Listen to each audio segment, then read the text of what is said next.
ഈ കുലസ്ത്രീ ആക്ച്വലി എന്താണ് ഞങ്ങളെ പോലെ മോഡേൺ പിള്ളേഴ്സിനൊന്നും ഇഷ്ടമല്ല. തിരുമാലിക്ക് എന്താണ് കുലസ്ത്രീകളോട് മാത്രമേ ഈ പ്രേമമുള്ളൂ? അങ്ങനെയൊന്നുമില്ല. ഞാന് ആ പാട്ട് കുലസ്ത്രീ എന്ന് ഞാൻ അറിയാതൊരു പാടി വന്നപ്പോൾ കിട്ടിയൊരു വേർഡാണ്. പിന്നെ ഞാൻ ആ കൺസെപ്റ്റ് പിടിച്ച് ചെയ്തെന്നേ ഉള്ളൂ. അല്ലാതെ പ്രത്യേകിച്ച് അങ്ങനെ അതൊരു അതിന്റെ വീഡിയോ കണ്ടില്ല. അതിന്റെ അകത്ത് തന്നെ കുലസ്ത്രീകൾ സ്വപ്നത്തിൽ മാത്രം ഉള്ളെന്ന് കാണിക്കുന്നുണ്ട്. അതുകൊണ്ട് അത് ഒരു കൺസെപ്റ്റ് മാത്രം. കൊള്ളാം. എന്താണെങ്കിലും കുലസ്ത്രീ പിടിച്ചിട്ട് അത് ഇപ്പൊ എനിക്ക് തോന്നുന്നു കുറച്ചുകൂടി ഒരു പൊളിറ്റിക്കൽ ഡെഫിനീഷൻസ് ഒക്കെ അല്ലെ വന്നുകൊണ്ടിരിക്കുന്ന ഒരു സാധനമാണ്. ആരാണ് കുലസ്ത്രീ, എന്താണ്? അങ്ങനെയാണെങ്കിൽ എന്തായിരിക്കും നമ്മുടെ തിരുവിന്റെ ഒരു ഡെഫിനീഷൻ എന്തായിരിക്കും?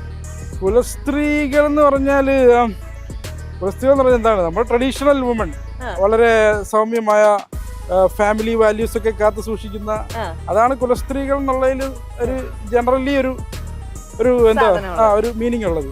പക്ഷെ ഞാൻ എഴുതിയ പാട്ടിൽ അതൊരു ബ്യൂട്ടിഫുൾ ആയിട്ടുള്ള ഒരു ഇമാജിനറി ഒരു ലേഡിയാണ്. ലൈക്ക് അത്രേ ഉള്ളൂ. ഞാൻ എഴുതിയത് ആ കുലസ്ത്രീനാണ്. ശരിക്കും വേറെ കുറെ അർത്ഥങ്ങളുണ്ട്.